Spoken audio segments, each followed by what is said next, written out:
All right, we're looking at studies in Galatians again. We are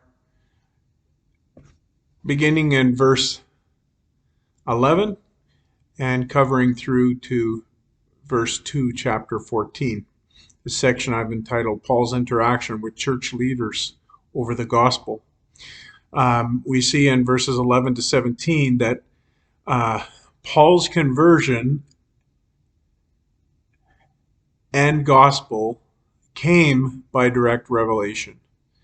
Paul had been a young and successful Pharisee. In fact, he was zealously opposed to the gospel until Jesus met him on the Damascus road. And at that point, the persecutor became a preacher. He did not go to Jerusalem. In other words, he did not need the approval of, or did he seek the approval of the other apostles? But instead he went straight to Arabia and Damascus. Then we see that after 3 years, he did meet privately with Peter, and no doubt they discussed the gospel and how the work of the church was going. He also said that at that time he happened to meet James as well. But the outcome of that encounter was not that Paul was required to change his gospel, but rather that the story of his conversion had brought glory to God. This story of the former persecutor becoming a preacher. So then when we get to chapter 2, verses 1 to 5, we see the Council of Jerusalem. Paul doesn't directly reference this, but clearly the content is the exact same. Paul, from his perspective, we get a different perspective in Acts, but from his perspective, had gone to meet with the leaders because of these people who were troubling them, trying to say that what you needed to do was not only be saved by Christ, but then you had to follow the law. So sometime probably prior to the Council of Jerusalem itself, he met privately with the other apostles. They what struck most important to Paul was that Titus was not compelled to be circumcised, and therefore the freedom of the gospel to the Gentiles was maintained. That basic freedom was encapsulated in the fact that they were not required, the males were not required to be circumcised. In other words, they were not required to become Jews to be saved. This was a very important point of Paul's gospel, but also even of the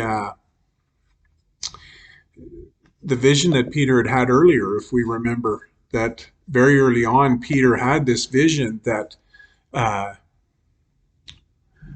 all food was clean in itself, opening the door for ministry to Gentiles, which took place in the house of Cornelius. If you remember, that was earlier on. Anyway, if we look at verses 6 to 10, we see that the outcome of that meeting was that these leaders, those that were recognized as pillars in the church, not only didn't change Paul's gospel, but they recognized that Paul had been called to preach to the Gentiles in the same way and at the same level as Peter had been called to the Jews. He further says that James, Peter, and John, now remember, James is the Lord's brother at this point. It's not John's brother, because James, the brother of John, had been martyred already earlier in Acts. James, the Lord's brother, had become a prominent member, a very significant leader in the early church after Jesus' death. So they handed Paul the right hand of fellowship, which is an expression that means they endorsed his ministry.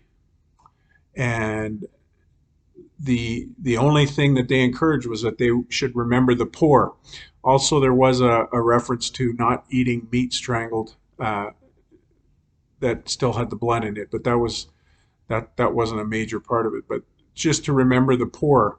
In other words, people still had a requirement to be just, but it was not required that believers had to keep the whole Jewish law. This next section really is a pivotal moment in Galatians.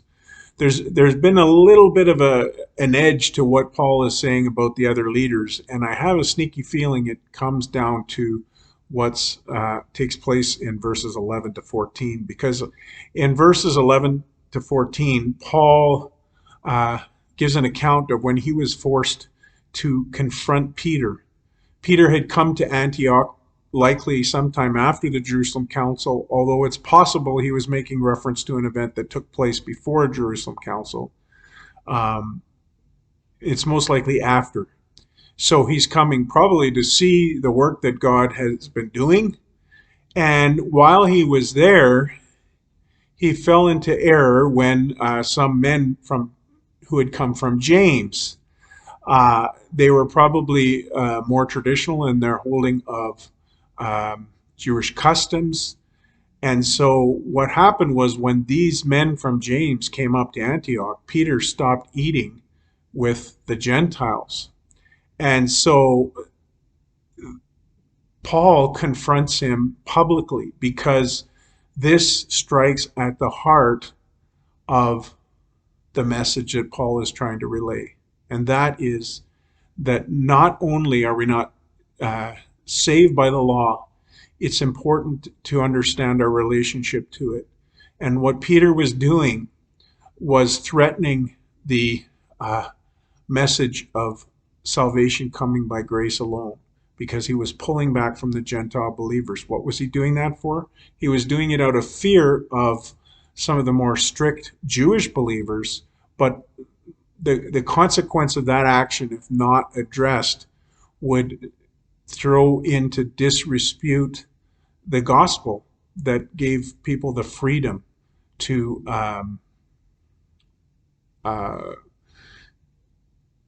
be in unity, whether it be Jew or Gentile. So that is why Paul speaks against it. There is no room for compromise with grace, not even with Peter. So basically, Paul is using this instance to highlight the fact that he was an apostle. He had the authority of apostle. And if need be, he had even confronted Peter himself. So this last account will lead directly into the theological content of the book of Galatians, which is directly connected to this encounter. And the point of it is that we are not saved by the law, not even the Jewish law, but we are saved by grace in Jesus Christ. So that's it for this week, but we will meet again. So take care.